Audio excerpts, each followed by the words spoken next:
In today's video, I'm going to teach you how to add search bar on Squarespace Website 2025. A search bar is one of the simplest ways to help visitors find what they need fast. Whether you're running a blog, a store, or a portfolio, adding a search field improves navigation and reduces friction. I'll walk you through the exact clicks to place it on a page, customize how it works, and style it so it fits your design. Start by signing in to your Squarespace account and heading to your account dashboard. From there, open your site's dashboard and go to your website editor.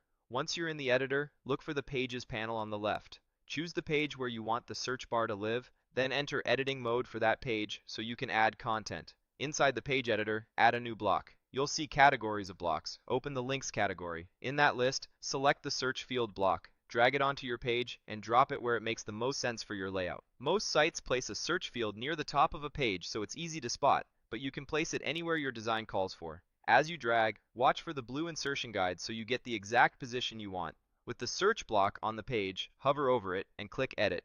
This opens the settings where you'll decide what content the search bar looks through and how results appear. In the Content section, Squarespace explains that your search field can return results from across your entire site, or you can limit it to a single page. If your site has many posts or products, site-wide search is usually best.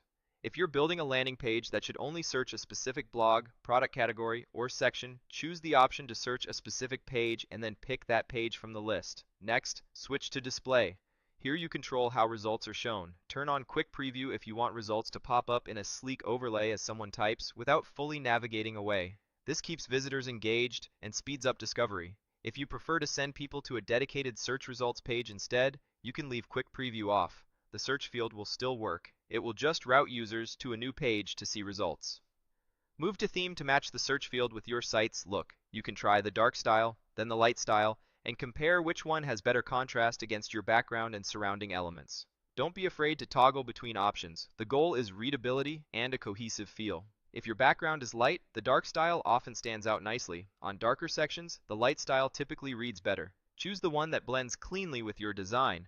When you're happy with the placement, content behavior, and styling, click Save. This locks in your changes on the page. After saving, exit the page editor to return to your site overview. A few quick tips as you wrap up. Place your search field in a spot visitors naturally look for it. Consistency matters, so if you add a search field to one prominent page, consider mirroring that placement on similar pages for familiarity. If you just publish new content, give Squarespace a little time to index it before expecting it to appear in results. And finally, test a few common queries your audience might use to confirm the results feel relevant and the preview behaves the way you expect. That's it. You've added a search bar, configured what it searches, chosen how results display, and styled it to match your site. Save your changes, exit the editor, and you're ready to go.